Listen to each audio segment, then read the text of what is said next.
അടുത്തത് ഫെലിസിറ്റേഷൻസിന് വേണ്ടി advocate PG. സുരേഷിനെ ക്ഷണിക്കുന്നു. പ്രസിഡന്റ്, കുമാരനാശാൻ സാംസ്കാരിക കേന്ദ്രം, കൊച്ചി.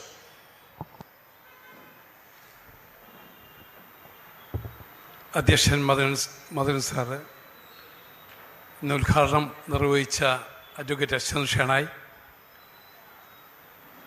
ഇന്നത്തെ പ്രധാന വ്യക്തിത്വമായ RS പ്രഭു സാറ്, ഒപ്പം മുഖ്യാതിഥിയായ ജനാർദ്ദനൻ ചേട്ടൻ, നിയമരംഗത്തെ അധികായനായ ജസ്റ്റിസ് സുകുമാരൻ സാറ് ഉൾപ്പെടെയുള്ള വേദിയിരിക്കുന്ന വിശിഷ്ട വ്യക്തിത്വങ്ങളെ, സദസ്സിലെ അതിനേക്കാളും പ്രിയപ്പെട്ട വ്യക്തിത്വങ്ങളെ,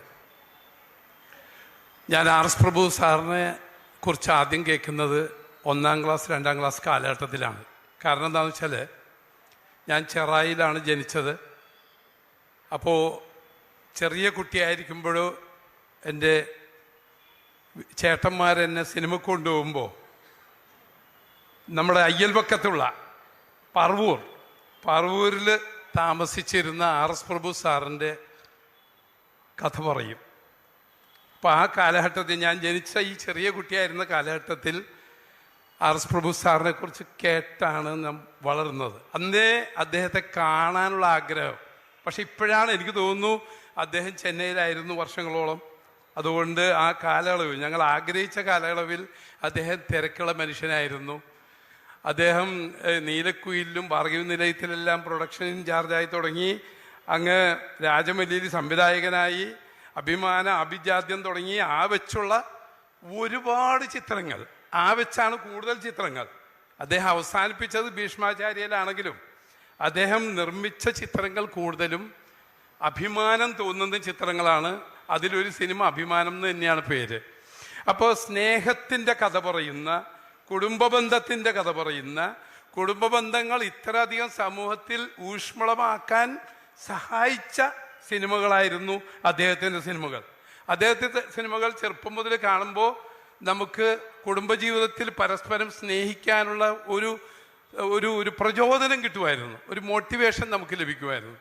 ഇന്നിപ്പോൾ സിനിമ കണ്ടു കഴിഞ്ഞാൽ അടിക്കാനും ഇടിക്കാനും, എന്തെങ്കിലും വാക്ക് പറഞ്ഞ് ഇഷ്ടപ്പെട്ടില്ലെങ്കിൽ അപ്പം തന്നെ അടിക്കുക എന്നുള്ളതൊക്കെയാണ് ഇപ്പോൾ കാണിക്കുന്നത്. ഒരു സ്നേഹത്തിൻ്റെ ഊഷ്മളത കാണിച്ച ഒരു കാലഘട്ടത്തിൽ ജീവിച്ചതിൻ്റെ ഒരു ഭാഗ്യം, ആ കുട്ടിക്കാലം ലഭിച്ചതിൻ്റെ ഭാഗ്യം പ്രഭു സാർ മുതലായ ആളുകൾ നൽകിയ സംഭാവന ഞാൻ ഇന്നും ഇപ്പം ഈ നിലയിൽ നിന്ന് സംസാരിക്കുന്നതിനും എല്ലാം അടിസ്ഥാനമായിട്ടുണ്ടെന്ന് വിശ്വസിക്കുന്നു.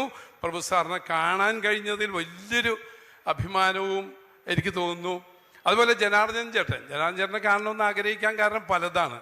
അദ്ദേഹം സിനിമയിൽ അഭിനയിക്കാൻ തുടങ്ങിയത് വില്ലനാണെങ്കിലും പിന്നെ ഞങ്ങളെ അങ്ങോട്ട് രസിപ്പിച്ച് ഇപ്പോൾ എനിക്ക് ജനാർദ്ദനൻ്റെ സൗണ്ട് വരാൻ തുടങ്ങി സംസാരിക്കുമ്പോൾ. ഈ CBI-ക്കാരെ കൊണ്ട് തോറ്റു, അദ്ദേഹത്തിൻ്റെ ആ വാക്കുകൾ നമ്മൾ ചെറിയ കുട്ടികൾ പോലും മിമിക്രി ആയിട്ട് വീട്ടിൽ പരിശീലിക്കാനായിട്ട് ശ്രമിച്ചു എന്നുള്ളതാണ്. അപ്പം എത്രത്തോളം കൊച്ചുകുട്ടികളിൽ മുതൽ ഇന്നത്തെ തലമുറയിലെ പ്രായമുള്ളവരിൽ വരെ അദ്ദേഹം സ്വാധീനം ചെലുത്തിയിട്ടുണ്ടെന്ന് പറയേണ്ടതില്ല. ജസ്റ്റിസ് സുകുമാരൻ സാറിനെ കുറിച്ച് പറയുകയാണെങ്കിൽ ഒരേ വയസ്സെന്ന് നമുക്ക് അദ്ദേഹം പറയുമ്പോഴും അദ്ദേഹത്തിൻ്റെ പ്രസരിപ്പ് അല്പം ഒന്ന് മുന്തി നിൽക്കുകയാണ്. നിയമരംഗത്തെ അധികായനാണ്. അദ്ദേഹത്തിൻ്റെ പത്നി ചീഫ് ജസ്റ്റിസ് വരെ ആയതാണ്. അദ്ദേഹം ബോംബെ ഹൈക്കോടതിയിലിരുന്ന കഥകൾ പറഞ്ഞു.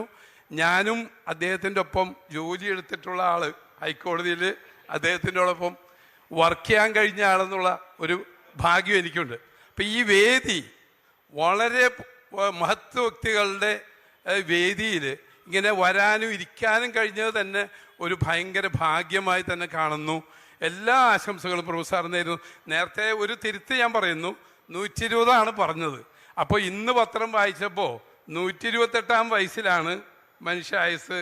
ഇപ്പോൾ ഇന്ത്യയിൽ സ്വാമി ശിവാനന്ദ യോഗിയുടെ ഒരു വിയോഗം ഇന്നത്തെ പേപ്പറിലുണ്ട്, ഇന്നലെയോ. അതിൽ 128 പറഞ്ഞിട്ടുണ്ട്. അതുകൊണ്ട് ഒട്ടും കുറക്കൊന്നുമില്ല. ആ റെക്കോർഡും ഭേദിക്കട്ടെ, ശിവാനന്ദ യോഗിയുടെ റെക്കോർഡും ഭേദിക്കാൻ നമ്മുടെ RS പ്രഭു സാറിന് ദൈവം അനുഗ്രഹിക്കട്ടെ എന്നുകൂടി പ്രാർത്ഥിച്ചുകൊണ്ട് നിർത്തുന്നു. നമസ്കാരം. നന്ദി Shri D G Suresh sir. ഒരു മിനിറ്റ്, നമ്മുടെ വിജയകുമാർ സർ, വിജയകുമാർ കാമത്ത് മാം.